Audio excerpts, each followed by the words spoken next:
Warning, the Renegade Recruiter is not for the soft, timid, or faint-hearted. If you need permission or seek approval from your mother, spouse, mates in the pub, or anyone else for that matter, this really isn't for you. If any of what you've heard puts you off in the slightest, I advise you not to listen any further. You've been warned. Prepare yourself for the no bullshit, zero fluff. Quick, dirty, and uncensored secrets for any serious recruitment, staffing, and search business owner who wants to earn more money with less work and fewer headaches, without having to kiss ass or bend over backwards to please anyone. He's a relentless and fearless renegade who will stop at nothing to reveal the harsh, unforgiving, and brutal truth about what it really takes to succeed in this business. He's a guy people love to hate and hate to love. It's your host, Terry Edwards. The Renegade Recruiter is unleashed. Hello. This is Terry Edwards, Renegade Recruiter, and welcome to another episode of Renegade Recruiter Unleashed. Of course, we're joined by our co-host, Drew. How are you, Drew? Good, thanks, mate. How are you? I'm fantastic. Really good. And today, our special guest is the legendary Mike Gionta. Mike, thank you so much for joining us. Before we get into the main thing of the interview, Mike, tell us a bit about yourself and exactly what you do. So, again, I bought a franchise which was a brand new office. It wasn't an existing office of a recruiting company in 1989, and I sold it in 2010. So really struggled a lot when I first opened. Taught, I think, Terry, probably the way you were taught, the old school, smiling and dialing, never had enough phone calls, never had enough connect time, and the old way of hiring too, which was hire somebody to do the whole desk all at once, probably hired 8 or 9 to keep one, was really mediocre for 5 or 6 years.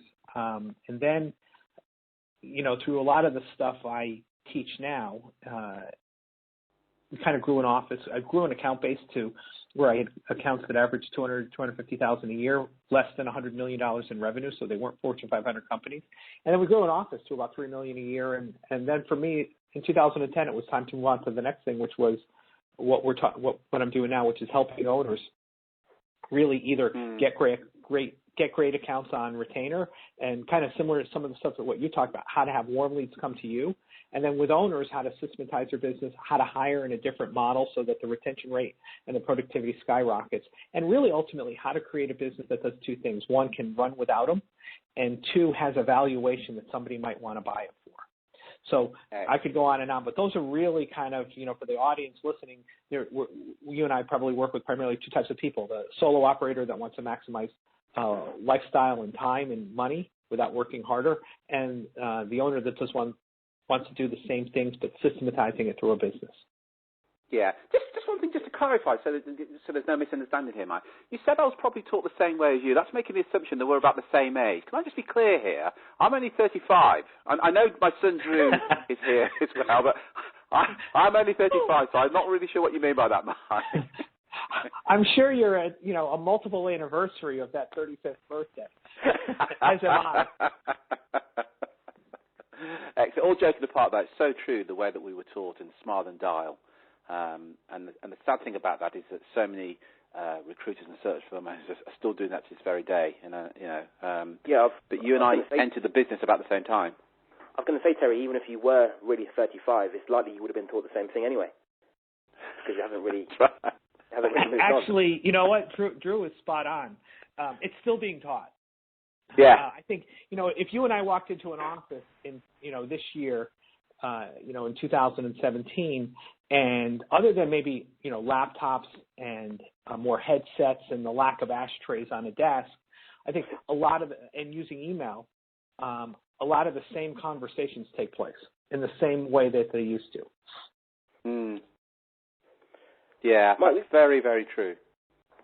Mike, this is a question that I do want to find out more about your business and how we help recruitment and search for owners, but this is a question we like to ask just to break up the interview and also just to find out a bit more about you.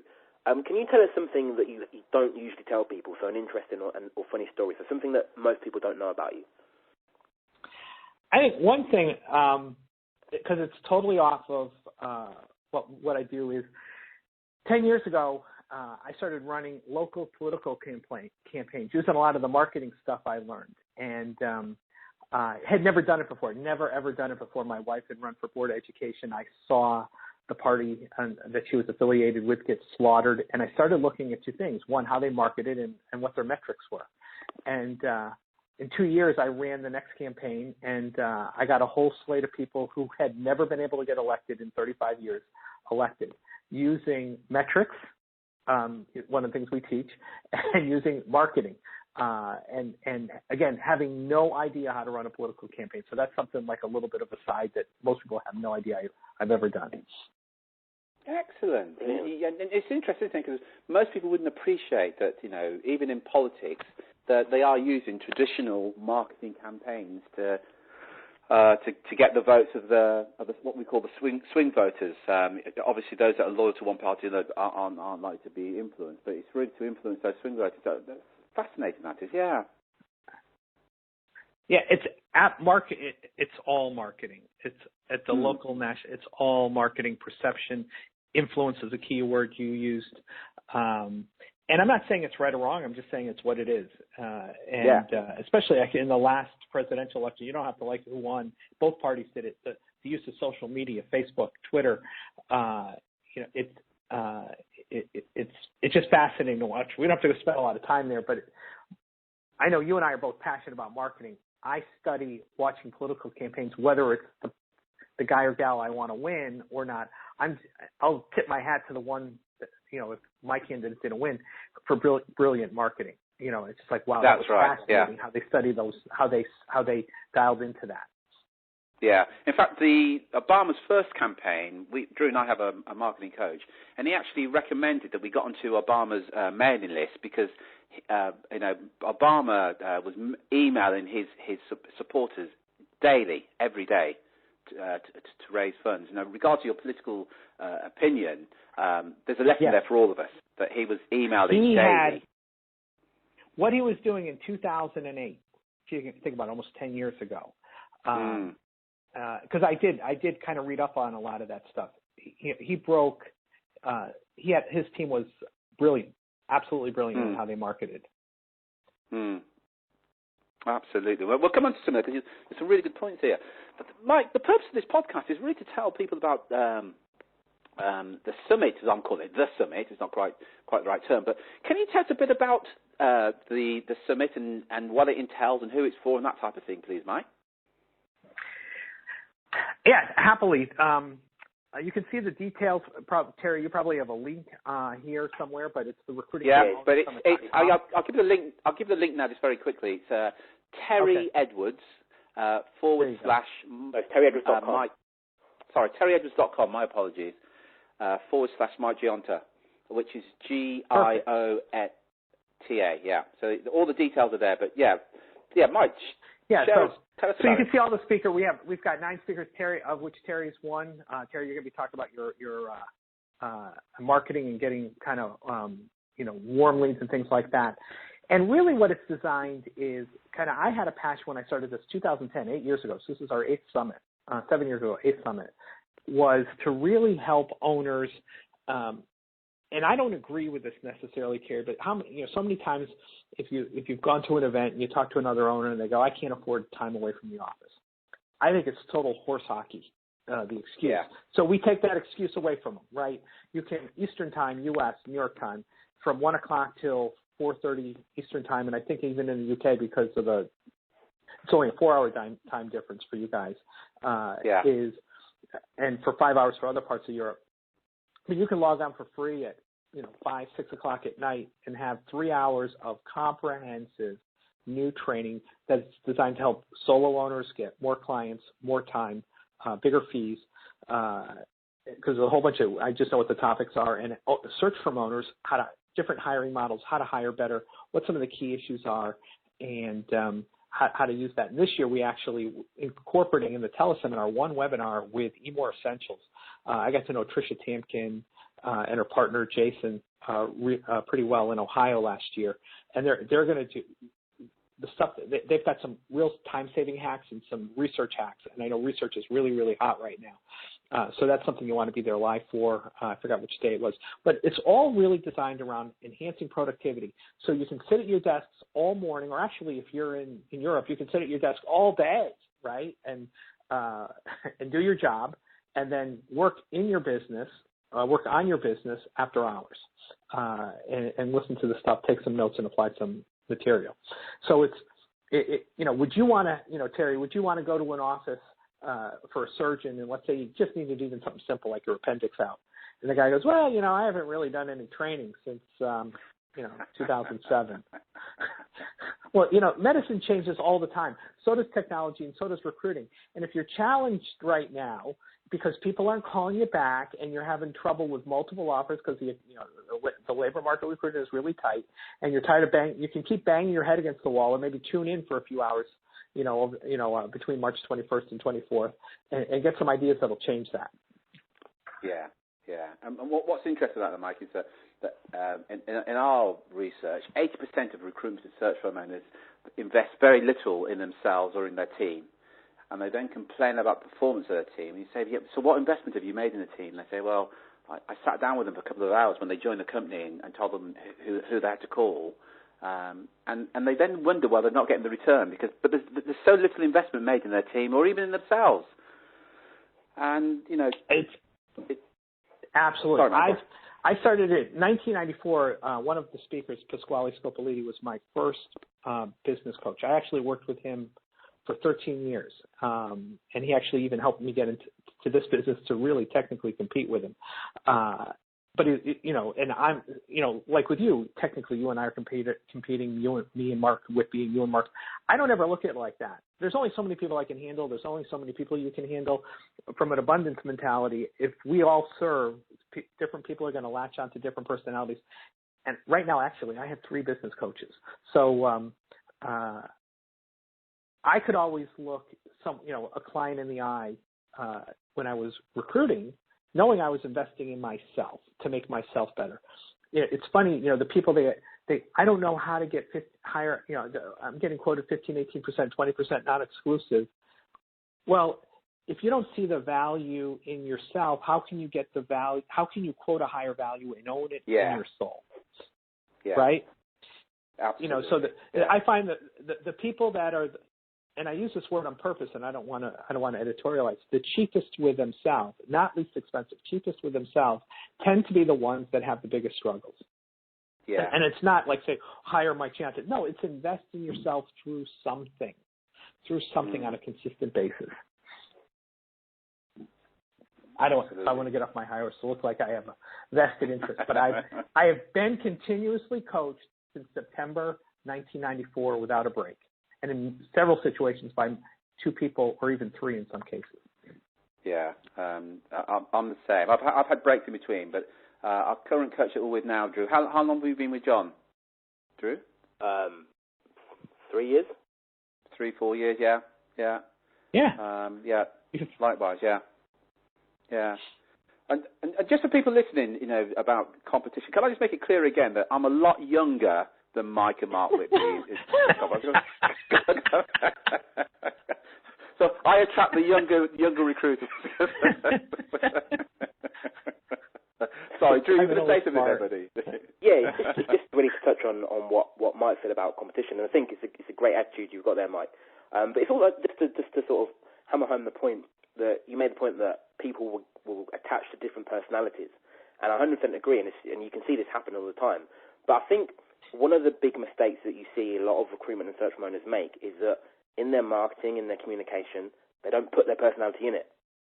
So the client or potential client have no way to tell between the two. Does that make sense? Yeah. That's a fantastic point. I send out I usually send out 3 or 4 articles a month on different tips, and I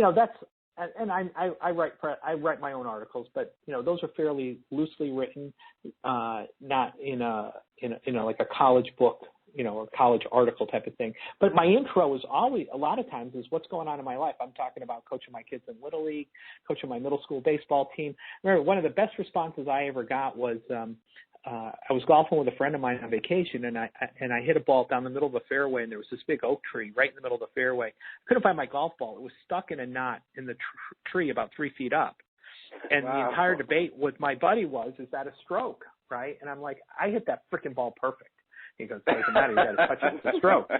So I put the picture of the ball in the knot in the beginning of the article, and I said, I just put the question in there, for you golfers out there, in this situation, is it a stroke or not? I got like 300 responses, and not 300 people saying, Mike, I want to hire you as a coach. I don't think any of them said, tell me more about coaching, but it was a way to engage the reader and show personality.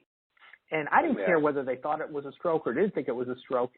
And their responses were funny. And what happens, Drew, and you're so spot on, they start to see you as a human being.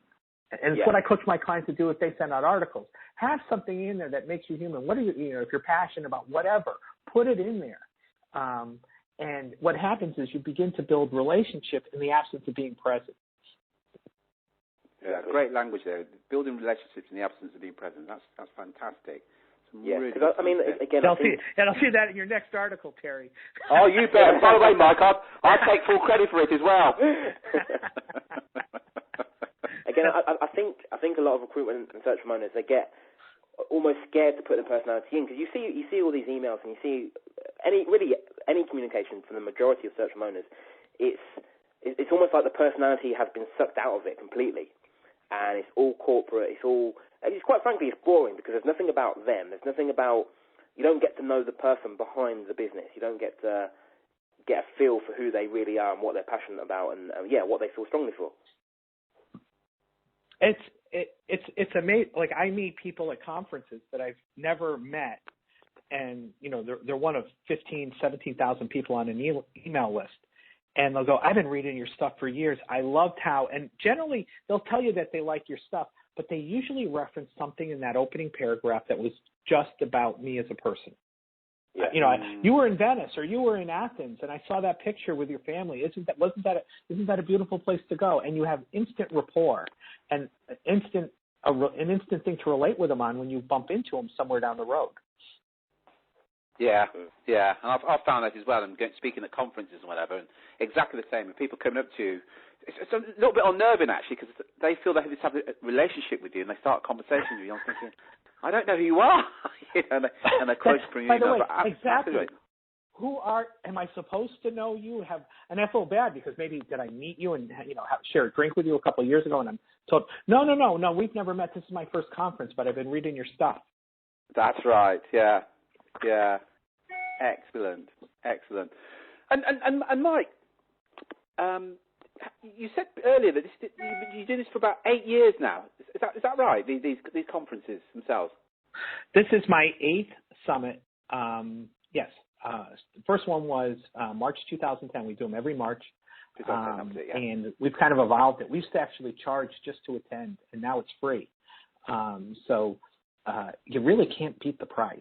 I can't. I've struggled with my team. That's like I guess we could send everybody money to come, but it's our 8th year in a row. I think, Terry, this is your 3rd or 4th time participating. We mix it up a little bit every year because some people say, well, it's the same speakers every year. You know what? My question, I've said that to people that are clients of mine. Did you implement everything you learned last year? No. So technically, I could probably run the same conference again. And you've only implemented maybe 5 or 10%, which is what most of us do, and it would be valuable. Yeah. And I actually met somebody that run conferences in another industry, and I was at one of his conferences, and he goes, all you people want new stuff every year. He goes, what I should do is run the same stuff every year so that through practice, repetition, you'll put it in place. But he goes, we'll never get anybody to show up. And I thought, you know what? Yeah. He's actually right. But we do have a bunch of new stuff. I promise that to everybody. Brilliant. So, again, just to remind the listeners, you can go and claim a free spot by going to terryedwards.com/Mike Gionta. Mike, so again, this is your 8th summit coming up. I'm guessing over that time you sort of seen, spoken to, had interactions with recruitment and search owners all over the world from different sectors, different company sizes. But what, in your opinion, what is the biggest challenge that recruitment and search firm owners face? What's the biggest challenge they're having in their business right now? Now, this is, I think, really negotiating expectations with clients and candidates. And this is probably the first time I thought this was the biggest. It's always been a challenge. It's not like something that just crept up. But I find most recruiters, and I don't, it's probably the wrong term, but just what comes to mind, intellectually lazy to really know how to do that. And here's why I say that. You know, everyone that's listening to this, most people probably are not rookies that haven't started in the last 6 months. When you get to the end of a search assignment or when you get to the end of a data sheet on a candidate, you know what's going to happen next. You know you're going to go to present. Let's even say you get somebody and they're authorized to approve the fee. Let's not even talk about that process because that's another challenge some people have. You know you're going to present candidates and the hiring manager is not going to get back to you. Yet we don't even talk about that. Because I was doing this 20 years ago. I'd say, Terry, here's what's going to happen. We're going to I'm going to be working on this. I go through all the things I'm going to do. I'm going to present candidates. You know what's going to happen, Terry? You're not going to get back to me. What's going to happen is we're going to tick off some of the best talent in the marketplace. And because these are not applicants. These aren't people that are applying for your job. It's not World War II with the men coming back from the war. You're competing for something that if you don't act aggressively, you could have 2 or 3 offers competing with the guy or gal you want. So then I go through a whole process, and I'll cover more of this in the summit. But you go through the whole process of why it's in their best interest. It's the other the challenge recruiters have. They talk about why they need the information. Nobody cares why you need the information. They only care about why you need the information as it relates to why it's going to move their business forward. So I'll say, Terry, have you fell in love with a candidate over the last 6 months or a year, and by the time you got around to an offer, the recruiter or the candidate told you they had gone somewhere else or weren't interested? Yeah. Are you interested in knowing why that probably is happening? Because what I want to do is, maybe I can't eliminate it, but minimize the possibility of the guy or gal you falling in love with falling out of the process. Are you open to go through that process with me? And so, because so many people go, well, they're not getting back to me. And my first question to them is, what was the expectation parameters that you exchanged at the point of the search? And they go, I did it. I go, they're not out of integrity. Excellent. Can I make a note of all these? Because we can use this in our emails and take the credit for all these. This is great. Yes, absolutely. And this is another line. I forgot where I got it. It's not mine. I wish I could. If you don't have a process for selling, you are subject to your prospect's process for buying. I believe that's Dan Kennedy, all joking apart, that quote. I think you're right. I think you're right. I know it's not mine. I always try to give credit where it's due, but I love that line. If you think about it, when you go to a car dealership, there's a whole, it's somewhat of a painful process here in the States, and there's a whole series of paperwork and there's a whole series of things, and they want to sell the extended warranty and all that other stuff. There's a process for selling. Every time I buy a car, no matter even the dealership, it's almost like an industry standard. Everything is buttoned up. They take you on a tour of the service bay. They introduce you to the service manager. There's this whole elegant process for it. And I think as an industry, that's something we can do a lot of work on. Absolutely. So just repeat that quote again, please, Mike. If you don't have a process for selling, you are subject to your prospect's process for buying. That's it. It is. I'm sure it's Dan Kennedy. Yeah. To your prospect. Yeah. Yeah. Excellent. And the other point that you've made there early on about nobody cares about you. That's so true. And so many recruitment and search firm owners, in most of their communication, be it on their website, be it in their emails, be it in their LinkedIn profile, be it when they're communicating to candidates, it's all about them. It's all about them and how long they've been in business and their mission statement and what they do. And as you rightly said, the prospect, the candidates don't actually care about you or the recruiter. They only care about themselves. So your communication should be about their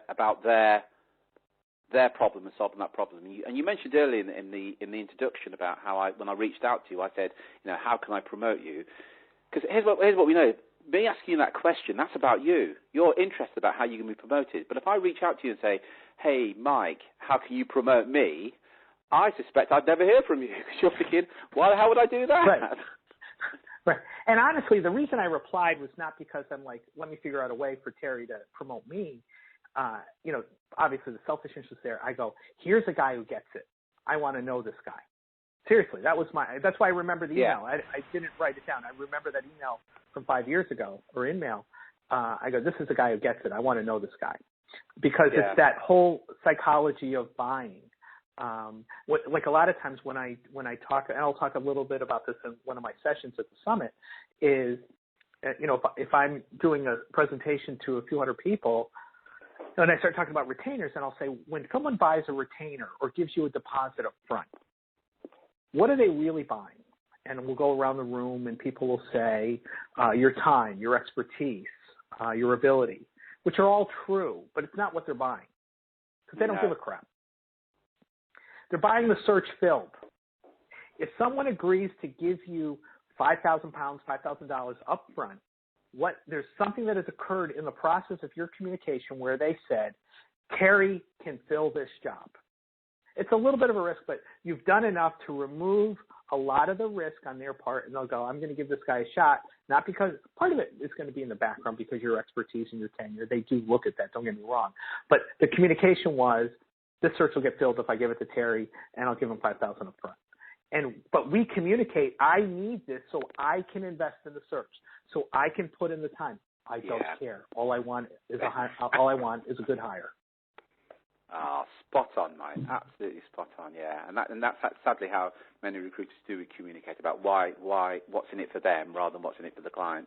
And again, just I'll add to that is that the reason that some research firms don't get the retainer, it's because they haven't positioned the benefit to the client of paying the retainer. So the client's going, well, I'm not sure why I would pay you a retainer. Because if the search consultant's saying, I need it to do this, I need to pay for the research and whatever, the client's thinking, I couldn't care less. So true. There's some really good points there, Mike. Yeah, exactly. And I didn't invent any of this stuff. I really became a student after really sucking wind for the first probably 3 or 4 years in this business.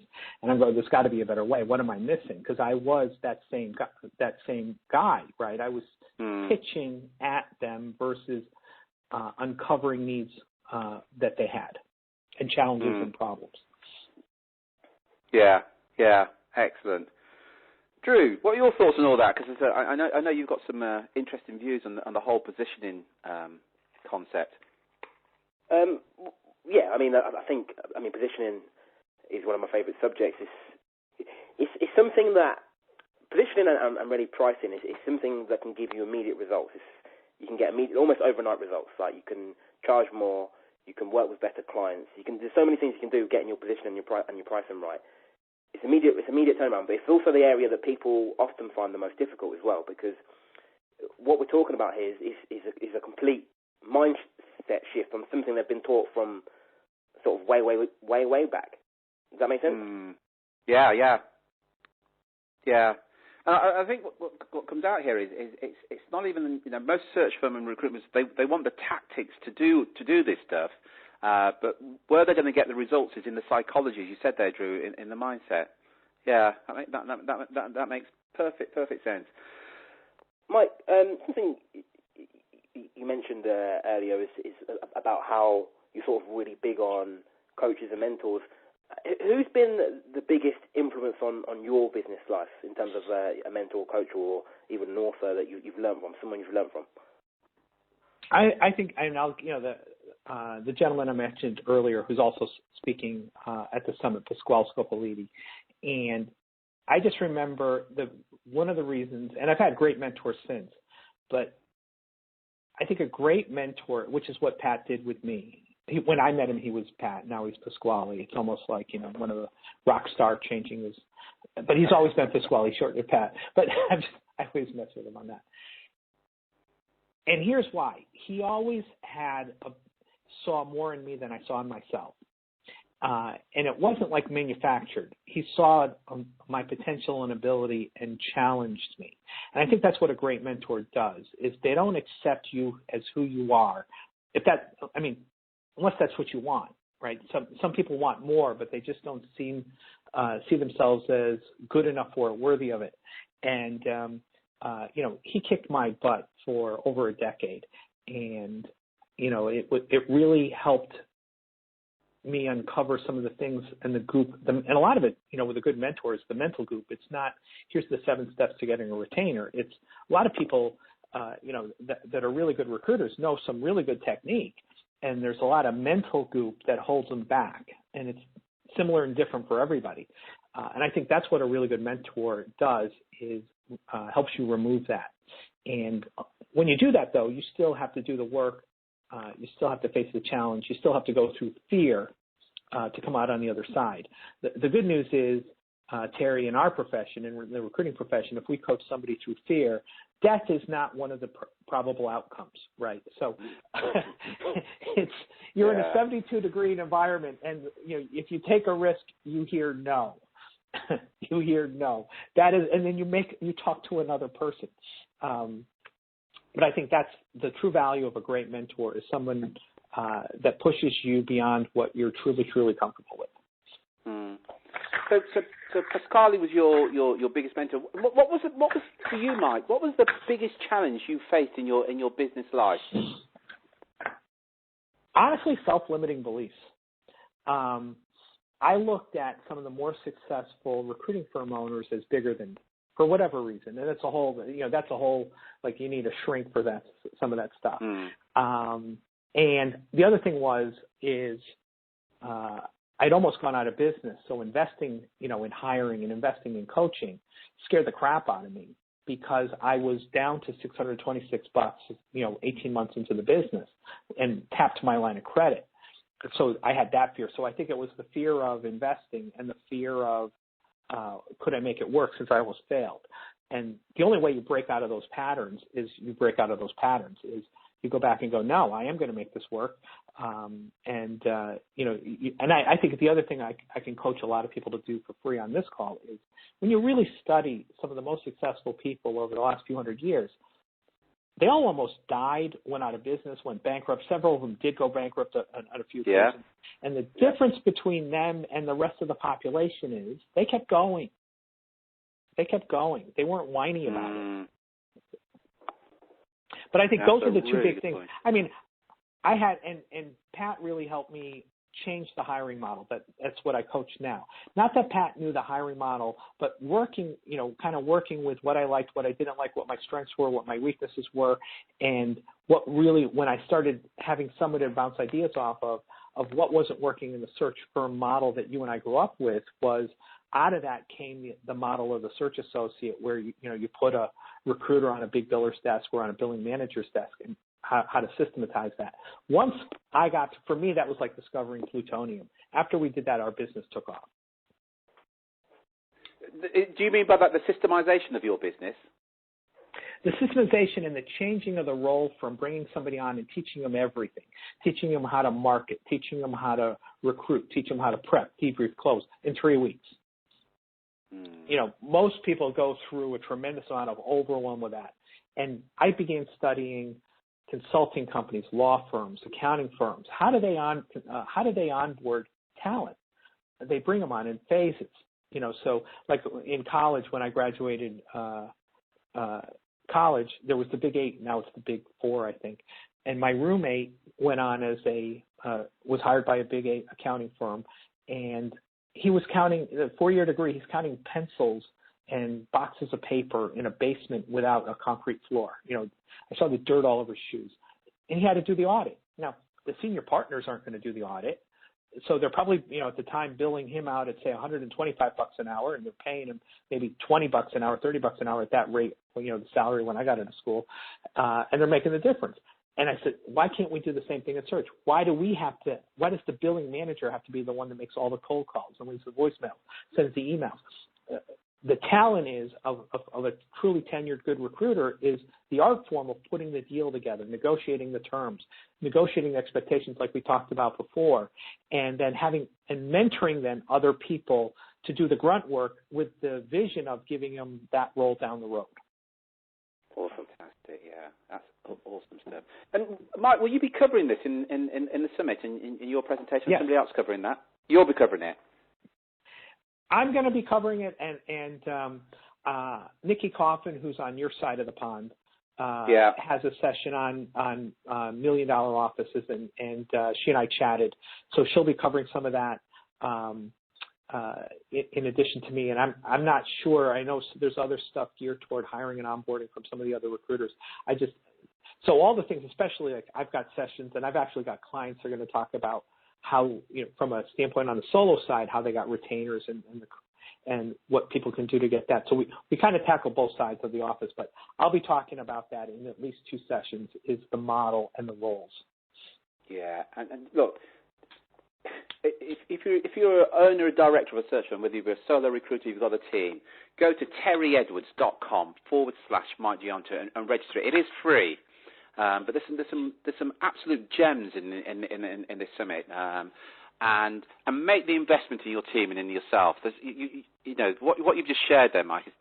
It makes so much sense hearing about it as well, and how it transformed your business. Absolutely fantastic. So I was going to ask, what are you going to cover in your session? Well, one of the big challenges for recruitment and search firm owners is that what we find is they're great at what they do. So they know how to do the recruiting. But when you talk to them, what we found was that the majority of them are former consultants, and then they've gone off on their own. And the one thing they haven't been shown how to do is how to get clients to come to them. And there's a method that you can use so you can get a client coming to you. And we're going to share with you how, if you think about your doctor, you've probably never ever, you never will be, by the way, called by your doctor to see if they can help you anyway. But 90%, 80% of search firms, they would be almost begging for the business one way or the other. And this is purely for new business. And if you're not getting new business, which is the lifeblood of your business, you've got major challenges. So I'm going to share with them what the top performing recruitment and search firms do so they never, ever make a cold call. In fact, as you know, Drew, for all our clients, cold calling is banned. They would never, ever make a call. And think about it from the client's point of view. Let's say your average fee is, I don't know, 20, 30,000 of your local currency. You call a complete stranger. You say something like, you don't know me, I don't know you, we're really good at what we do, will you spend 30,000 with me? Now, the client doesn't say, are you kidding me? What the client says, well, send me your fees, or we're not doing anything at the moment, why don't you get back to me in a few months? Hey, do you know what? You're never going to get the business. But for years, it's what you said earlier, Mike. We've all been taught, our generation, about dialing for dollars and banging on doors and enjoying that constant rejection, or working on contingency. And the average contingency recruiter will only fill between 20 and 30% of the roles that they work on, which means that 70% of the time they're working, they're never going to get paid. So to answer your question, Drew, what we're going to be looking at is why clients will never, ever buy from you, and exactly what you can do about it. We're going to share with you how to get prospects to come to you, as I said before, wanting to buy from you more than you want to actually sell to them, and wanting to pay you a retainer. We're going to share with you how to position yourself so the client wants to pay you a higher fee, and why that is. And we're going to share with you some things that your competitors are doing that you should be doing. If you're not doing this, it's literally costing you millions. And there's a secret formula, so you're treated as the expert in by your prospects. So we're going to cover that. And, as an added bonus, I'm going to give some stuff away free as well. I'm not selling anything. I want to be clear here. I'm actually going to give you a chance to get some free. I don't know exactly what yet, but we're going to put together something that you can have absolutely free, so you can go and try and test it. But probably some templates, maybe even a book. But if you go to terryedwards.com/Mike Gionta, you can reserve your place now, and the free places are going to be limited. So you need to act on this pretty quickly and go there now and get and reserve your free place. Yeah. And if you've got nothing to lose, And it's Gionta, G as in George, I-O-N-T-A. Sometimes people mess it up. G as in George, I-O-N-T-A. So terryedwards.com. You've got a nice, easy name to spell. terryedwards.com/Mike Gionta, G as in George, I-O-N-T-A. And if you're listening to, let's say you get this podcast late and it's after the the summit ended, you can go and invest in the recordings. They're going to be, if you get, for those actually, some people have asked us, can I get the recordings? You're going to be given the option once you enroll for free. It's completely optional to invest in the recordings at a very, very low price, and you'll own them forever. You can be part of your library. But if you're listening to this, you go, oh my gosh, I missed it. You can still go to that link, and you can still go to the Terry Edwards link. And what will happen is the web page will come up. You'll see all the speakers, and it's just going to say get the recordings because we'll sell them after the event. It'll be more expensive, a little bit more expensive after the event. So if you're here before the event and you want, it works out to like $10 a session, and you'll own it forever. Less than the cost of a night in a hotel at a conference. Yeah, and I met somebody at a conference over in the States, and she bought the recordings, and I'm going back 4 years ago. She bought them 4 years ago. She says she still listens to them to this very day, and they're still relevant. She said it's, there's some really inspiring stuff, and she goes to the gym, and she's still listening to that conference 4 years later.